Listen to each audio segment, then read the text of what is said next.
Il-kamp tal-Partit Nazzjonalista talab laqgħa urġenti mal-Prim Ministru Roberta Bella sabiex tiġi diskussa s-sitwazzjoni marbuta mal-bastiment li ġie attakkat din il-ġimgħa ftit il-barra minn pajjiżna. Attakk bid-drones li qed ikun segwit bi prominenza mill-midja internazzjonali u li dwaru għad hemm ħafna misteri. Kien għalhekk li Bernard Gregg talab li jkun hemm front wieħed u maqut min-naħa ta' Malta li lim mill-partiġjaniżmu politiku. Il-kap tal-Partit Nazzjonalista esprima tħassib serju dwar dawn l-iżviluppi. Kien fil-lejl bejn il-ħamis u l-ġimgħa meta grupp ta' attivisti li kienu qed jippjanaw biex ibaħħru lejn il-medda ta' Gaza qalu l-bastiment The Conscience intlaqat mid-drones li lim il-kosta ta' Malta.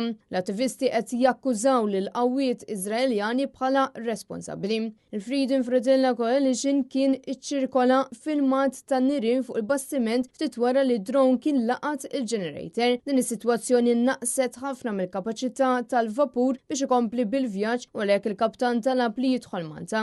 U dim din is-sitwazzjoni il-kap tal-Partit Nazzjonalista Bernard Gregg kabbella biex il-poplu jkun infurmat dwar dak li qed iseħħ. Nħu pjaċir nisma' wkoll illi ftit tal-minuti l-Prim Ministru aċċetta it-talba tiegħi illi niltaqgħu, ovvjament nistenna issa li mill-aktar fis itini ħin u data għaliex din il-laqa jiena nistenna li għandha ssir mill-aktar fis possibbli indisponibbli illi ssir illum stess għaliex ovvjament din hija kwistjoni li qiegħda tiżvolġi. Bernard Gregg kien qed jiġi intervistat il-ħadd filgħodu minn Julian Borg fuq Net Television fejn spjega li hu talab laqgħa urġenti mal-Prim Ministru Roberta Bella sabiex tiġi diskussa din is-sitwazzjoni. Bernard Gregg tkellem ukoll dwar l-importanza li l-ħajja tal-familji Maltin u Għawċin hija l-Partit Nazzjonalista u jekk il-poplu jagħti il-fiduċja tiegħu li l-Partit Nazzjonalista se jkun qed igawdi minn miżura li ma tintaxxax il-part-time u l-overtime. Din hija miżura illi għall-ewwel 10,000 euro li inti taqla mill-part-time tiegħek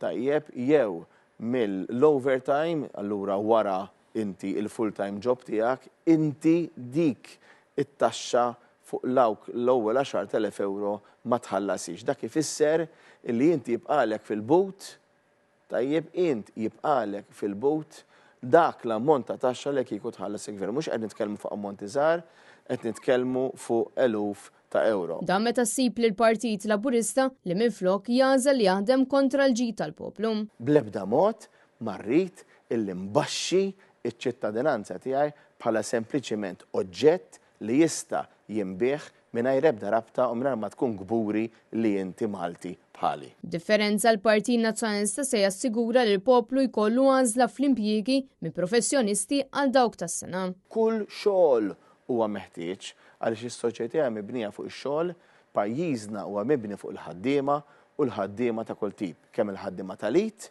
kif ukoll il-ħaddiema ħansejħulhom hekk tal-pinna. Chris Simmamo għan Net News.